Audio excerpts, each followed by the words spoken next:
বাংলাদেশ আহলে হাদিস তাবলীগে ইসলামের 3 দিনব্যাপী 33তম কেন্দ্রীয় ইজতেমার তৃতীয় দিন পবিত্র জুমা নামাজে দেশের বিভিন্ন জেলা থেকে আগত তাবলীগ অনুসারীদের পাশাপাশি বিপুল সংখ্যক মুসল্লিরা অংশগ্রহণ করেছেন।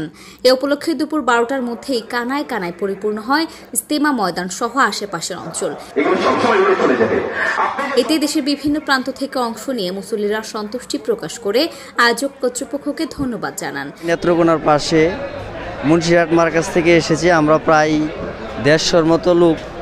সম্মেলনের পরিবেশটা খুবই সুন্দর লাগছে, খুবই ভালো লাগছে, আলহামদুলিল্লাহ।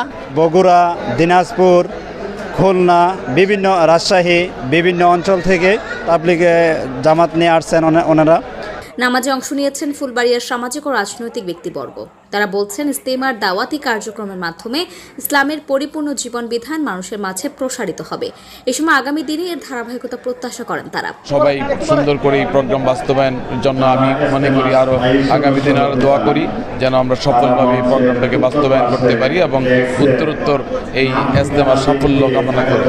ইসলামের পরিপূর্ণ জীবন বিধানকে মানুষের সামনে পেশ করার জন্য আজকের এই মাহফিল, এই তাবলীগী এই ইজতেমা নিঃসন্দেহে মাইল ফলক হিসেবে কাজ করবে। আহলে হাদিস তাবলীগ ইসলামের নবনিযুক্ত আমির ও মসজিদে নববীর খুতবার বাংলা অনুবাদক ডক্টর শেখ সাদি বিন আব্দুর রশিদ মাদানী বলেন, মানুষকে অন্ধকার থেকে আলোর পথে আহ্বান করে ঐক্যবদ্ধ হয়ে ইসলামকে সঠিকভাবে পৌঁছে দিতে হবে। এ সময় জুমার খুতবা প্রদানকারী অধ্যাপক মোহাম্মদ মুখতার আহমেদ অত্র সংগঠন সারা দেশে সঠিক দিন প্রচারে ভূমিকা রাখার পাশাপাশি দেশের বাইরেও এর প্রসারতা বৃদ্ধি পাবে বলে আশা প্রকাশ করেন। বাংলাদেশের সমস্ত উলামায়ে কেরামদেরকে আমি আহ্বান করব যে আসুন আমরা সবাই একসাথে কাজ করি এবং মানুষের কাছে এই ইসলামকে সঠিকভাবে পৌঁছে দেই। এর মাধ্যমে এদেশের মানুষ উন্নত জীবন পেতে পারে। দোয়া করি আল্লাহ তাআলা যেন এই সংগঠনটির মাধ্যমে শহীদিন সমগ্র বাংলাদেশ সহ বাংলাদেশের বাইরেও যেন পৌঁছে দেন, আল্লাহ তাআলা সেই তৌফিক দান করুন। আয়োজক কর্তৃপক্ষ দেশের বিভিন্ন প্রান্ত থেকে আগত মুসল্লি এবং ইজতেমা সংশ্লিষ্টদের ধন্যবাদ জানান। তাদের প্রত্যাশা আগামী দিনে ইজতেমার প্রসারতা বৃদ্ধিতে সকলেই সার্বিক সহযোগিতা অব্যাহত রাখবে।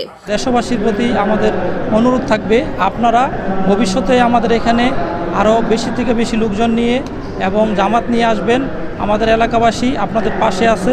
বাস্তবায়ন কমিটি এটার জন্য যা যা করার ইনশাআল্লাহ সামনে আমরা আরও সুন্দরভাবে এই ইজতেমাকে সার্থক এবং সুন্দর করব। ইজতেমার জন্য আরও উত্তরোত্তর বৃদ্ধি পায় এবং সফলতার সাথে আমরা করতে পারি এবং আল্লাহ সুবহানাহু ওয়া তাআলার মধ্য দিয়ে আমাদের এই মুসলিম উম্মাহকে যেন আলোর পথ দেখাতে পারেন এবং ইসলামের পথে পরিচিত করতে পারেন।